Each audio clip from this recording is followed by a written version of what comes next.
ഇന്ന് ഒരു അമാവാസി ദിവസം. അമാവാസി ദിവസം എന്ന് പറയുമ്പോൾ 16 കലകളും ഒന്നിച്ചു നിൽക്കുന്ന ഒരവസ്ഥ.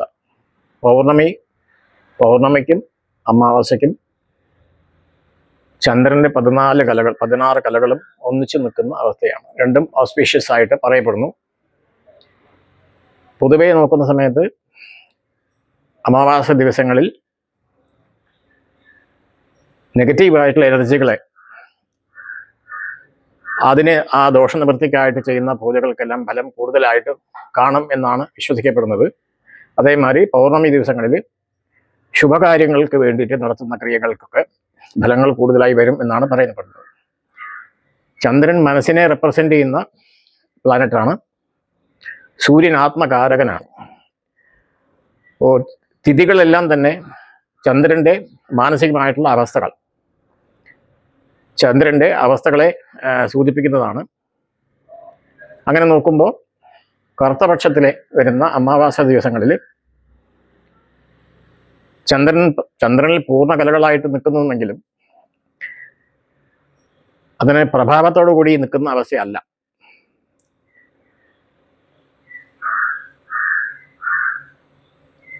ഈ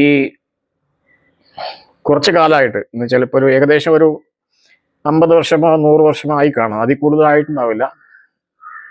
ഇപ്പൊ എങ്ങും പ്രത്യങ്കിരാ ദേവിയെ പറ്റി കൂടുതലായിട്ടുള്ള അവയർനെസ് വന്നിട്ടുണ്ട്. കൂടുതലായിട്ടുള്ള ക്ഷേത്രങ്ങളും അതുമാതിരി ആചാരക്രമങ്ങളും അതിനൊക്കെ പ്രചാരം കിട്ടി വരുന്ന ഒരു അവസ്ഥയിലാണ് നിൽക്കുന്നത്. എന്താണ് പ്രത്യങ്കിരാ ദേവിയെ പറ്റി നമ്മൾ മനസ്സിലാക്കേണ്ടത്? അനേക പുസ്തകങ്ങൾ എഴുതിയിട്ടുണ്ട്, പുസ്തകങ്ങൾ വന്നിട്ടുണ്ട്. കുറെ പേര് യൂട്യൂബിൽ പറയുന്നുണ്ട്, കുറെ പേര് അവരുടേതായിട്ടുള്ള അഭിപ്രായങ്ങൾ പറയുന്നുണ്ട്. ഇത് മാത്രമാണോ ആ ദേവതയുടെ വിവരണം അല്ലെങ്കിൽ അതിന്റെ എക്സ്പ്ലനേഷൻ എന്ന് നമുക്ക് കൃത്യമായിട്ട് പറയാൻ പറ്റില്ല. ഒരു ദേവതയെ പറ്റിയും നമുക്ക് കൃത്യമായിട്ട് പറയാൻ പറ്റില്ല. മനുഷ്യൻ കൊടുത്തിരിക്കുന്ന ഒരു ഡെഫിനേഷനും പൂർണ്ണമായിട്ട് ഒരു ദേവതയോ അല്ലെങ്കിൽ ഒരു ചൈതന്യത്തിനെയോ പ്രകടിപ്പിക്കാൻ മാത്രമായിട്ട് ഉള്ള ശേഷി ഉണ്ടാവുമെന്ന് എനിക്ക് തോന്നുന്നില്ല. ആദ്യമായിട്ട് നമ്മൾ മനസ്സിലാക്കേണ്ട ദേവതകൾ സങ്കല്പം തന്നെ ഒരു എനർജിക്ക്, ഒരു ഊർജത്തിന്, ഒരു ഊർജ മണ്ഡലത്തിന് ഒരു നാമവും രൂപവും നമ്മൾ കൊടുക്കുമ്പോഴാണ് അതിന് ഇന്നതാണ് എന്ന് നമ്മൾ മനസ്സിലാക്കേണ്ടത്. ഇപ്പോൾ ഇലക്ട്രിസിറ്റി മാതിരിയാണ്. ഇലക്ട്രിസിറ്റി പൊതുവെ പറയുന്ന സമയത്ത് അതിന് നാമരൂപങ്ങളില്ല, അതിന് പ്രത്യേക രൂപങ്ങളോ അതിന് പ്രത്യേകമായിട്ടുള്ള ഒരു ഫംഗ്ഷനോ നമുക്ക് പറയാൻ പറ്റില്ല. പക്ഷെ അതേ ഒരു ഫാനിലൂടെ വരുന്ന സമയത്ത് തന്നെ നമ്മൾ ഫാൻ എന്ന് പറയുന്നു, ഒരു ലൈറ്റിലൂടെ വരുന്ന സമയത്ത് തന്നെ ലൈറ്റ് എന്ന് പറയുന്നു, അല്ലെങ്കിൽ ഒരു മോട്ടോർ ഉപയോഗിക്കുന്ന സമയത്ത് അതിന് മോട്ടോറാണെന്ന് പറയുന്നു. അത് എനർജിയെ അല്ലെങ്കിൽ ആ ഊർജത്തിനെ നമ്മളുടേതായിട്ടുള്ള പഞ്ചേന്ദ്രിയങ്ങളെ കൊണ്ട് ഗ്രഹിക്കാനായിട്ട് അതിനൊരു നാമരൂപങ്ങൾ നമ്മൾ അതിനെ ആട്രിബ്യൂട്ട് ചെയ്തതാണ്. അതുകൊണ്ടാണ് അങ്ങനെ നമുക്ക് മനസ്സിലാക്കാൻ പറ്റുന്നത്. അങ്ങനെ നോക്കുന്ന സമയത്ത് പ്രത്യങ്കിരാ ദേവി എന്നുള്ള ആ രൂപത്തിന് നമ്മളായിട്ട് കൊടുത്തിരിക്കുന്ന ഒരു ഡെഫിനേഷൻ ഉണ്ട്. ഇപ്പൊ സാധാരണഗതിയിൽ ഇപ്പോൾ എല്ലാവരും പറയുന്ന മാതിരി പ്രത്യങ്കിരാ ദേവി എന്ന് പറഞ്ഞാൽ ശത്രുസംഹാരിയായിട്ടുള്ള ദേവത എന്നാണ് അറിയപ്പെടുന്നത്. അപ്പൊ ഈ ശത്രുസംഹാരി ആയിരിക്കുന്ന ഒരു ദേവതയ്ക്ക് എന്തുമാത്രം പ്രസക്തി എന്നത്തെ ഉണ്ട്, അല്ലെങ്കിൽ എന്നുണ്ടായിരുന്നു എന്നും കൂടി ചിന്തിക്കേണ്ടിയിരിക്കുന്നു. ഇപ്പൊ എല്ലാ ദേവതകൾക്കും ഒരു ഇതിഹാസപരമായിട്ടോ പുരാണപരമായിട്ടോ ഏതെങ്കിലും ഒരു റെഫറൻസ് ഉണ്ടാവും. അങ്ങനെ നോക്കുമ്പോൾ പ്രത്യങ്കിരാ ദേവിയെ പറ്റി ശാക്തേയ ഗ്രന്ഥങ്ങളിൽ ആ പേരിൽ ഇപ്പോൾ ദേവി ഭാഗവതത്തിലോ അല്ലെങ്കിൽ അങ്ങനത്തെ പുസ്തകങ്ങളിലോ ലളിതോപാഖ്യാനത്തിലോ അങ്ങനെയൊന്നും ആ പ്രത്യേക പേരിലായിട്ട് ഒരു ചരിത്രം ഉണ്ടായതായിട്ട് ഞാൻ മനസ്സിലാക്കിയിട്ടില്ല. ഇത് ആകെ കൂടെ വന്ന റെഫറൻസും ലിംഗപുരാണം എന്നുള്ള പുരാണത്തില് ശരഭന്റെ അവതാരം വരുന്ന സമയത്ത് അവിടെയാണ് പൃഥ്വിരാജിന്റെ ആ പേരിൽ തന്നെ അങ്ങനെ ഒരു ശക്തിയെപ്പറ്റി നമുക്ക് മനസ്സിലാക്കാൻ പറ്റുന്നത്. അപ്പൊ അതില് പൃഥ്വിരാദേവിയുടെ അവതാരം അല്ലെങ്കിൽ അവതരിക്കുന്ന ആ സമയം, ആ സന്ദർഭം എന്താണെന്ന് നമ്മൾ ചിന്തിച്ച് നോക്കുമ്പോൾ, ലിംഗപുരാണം ബേസ് ചെയ്ത് നോക്കുന്ന സമയത്ത് നരസിംഹം അവതാരം എടുത്ത ശേഷം ഹിരണ്യകശിപുവിനെ വധിച്ച ശേഷം ഹിരണ്യകശിപുവിന്റെ രക്തം പാനം ചെയ്തതുകൊണ്ട് നരസിംഹത്തിന് വളരെയധികം താമസികവും രാജസികവുമായിട്ട് ഭാവം കൈവന്നെന്നും അദ്ദേഹത്തിന്റെ ക്രോധം കൊണ്ട് ലോകങ്ങളെല്ലാം വെന്തുരുകാൻ തുടങ്ങിയെന്നും ആ സമയത്ത് ശൈവഭക്തന്മാരായിട്ടുള്ള ശിവഭൂതഗണങ്ങളായിട്ടുള്ളതും ശൈവഭക്തന്മാരായിട്ടുള്ള ആൾക്കാർ ശിവനോട് ചെന്ന് പ്രാർത്ഥിച്ചിട്ട് ഈ നരസിംഹം എന്നുള്ള ആ ഉഗ്ര നരസിംഹമായിട്ട്, അല്ലെങ്കിൽ ഈ രാജസിക ഭാവത്തോടുകൂടി അതിഘോര രൂപത്തിലുള്ള ആ നരസിംഹത്തിന്റെ ദേഷ്യം കുറച്ച് അദ്ദേഹത്തിന് ശാന്തസ്വരൂപനാക്കാൻ വേണ്ടിയിട്ട് സാക്ഷാൽ പരമശിവനോട് അഭ്യർത്ഥിക്കുന്നു. അപ്പോൾ അതിന്റെ ഫലമായി അദ്ദേഹത്തിൽ നിന്ന് തന്നെ ഒരു ചൈതന്യം എടുത്ത്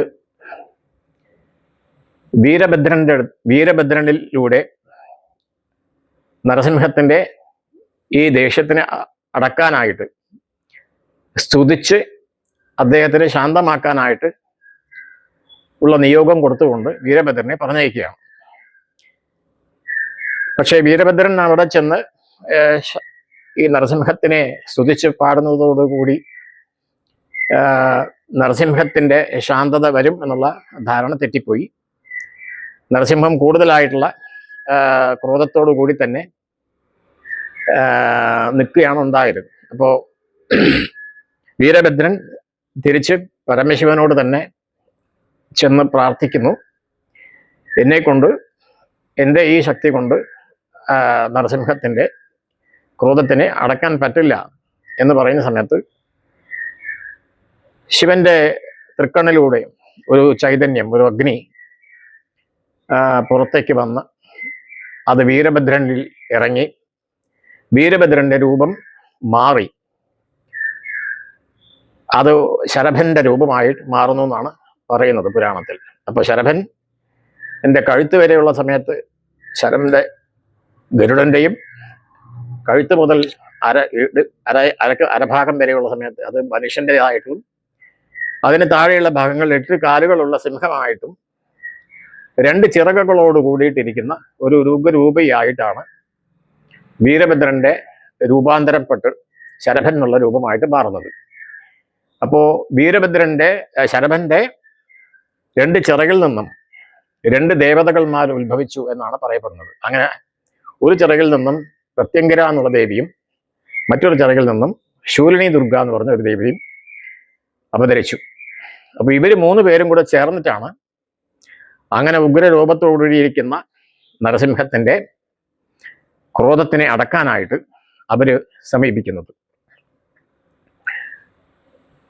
അപ്പൊ കഥകളിൽ പറഞ്ഞിരിക്കുന്നത് അവര് തമ്മിൽ ഈ 3 ദേവതകളും ശരഭൻ, ശൂലിനി, പ്രത്യങ്കര, അതേമാതിരി നരസിംഹം, ഇവർ 3 പേരുമായിട്ടുള്ള കരയിലും കടലിലും ആകാശത്തിലുമായിട്ട് വർഷങ്ങളോളം യുദ്ധം നടന്നു എന്നാണ് പറയപ്പെടുന്നത്. അപ്പൊ അതിൽ ഒരു ഘട്ടത്തിൽ നരസിംഹം ഗണ്ഡപേരുണ്ട പക്ഷി എന്നായിട്ട് ആകാശത്തിലൂടെ ആവിർഭവിച്ച് യുദ്ധം ചെയ്യുന്ന സമയത്ത് ഈ ഗണ്ഡപേരുണ്ട പക്ഷിയെ വിഴുങ്ങുന്നവളായിട്ടാണ് പ്രത്യങ്കര ദേവിയെ പുരാണത്തിൽ പറഞ്ഞിരിക്കുന്നത്.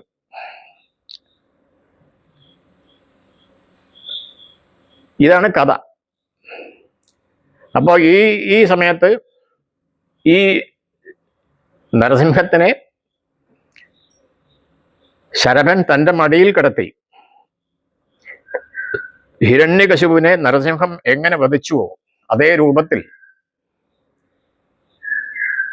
നരസിംഹത്തിനെ ശരഭൻ തൻ്റെ മടിയിൽ കിടത്തി വധിക്കാനായിട്ട് 2 കാലുകളും പിടിച്ച് ചീന്താനായിട്ട് തുടങ്ങുന്ന സമയത്ത്, കാല് പിടിച്ച സമയത്ത് വിഷ്ണുവിന് അല്ലെങ്കിൽ നരസിംഹത്തിന് പെട്ടെന്നൊരു ബോധോദയം ഉണ്ടാവുകയും തൻ്റെ കാലിൽ ആരോ പിടിച്ചിട്ടുണ്ട് എന്നുള്ള ഒരു ബോധം വന്ന ശേഷം, സുബോധത്തിൽ വന്ന ശേഷം അദ്ദേഹം നോക്കുന്ന സമയത്ത് കാണുന്നത് ശരഭൻ എന്നുള്ള ആ ഘോരമായിട്ടുള്ള ഒരു രൂപത്തെയാണ് കാണുന്നത്.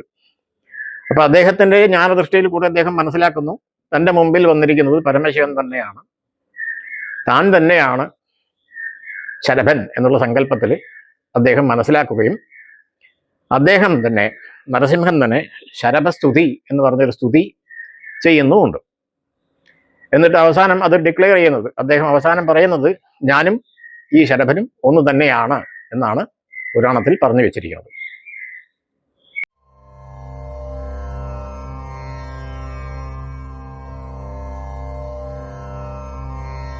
Oh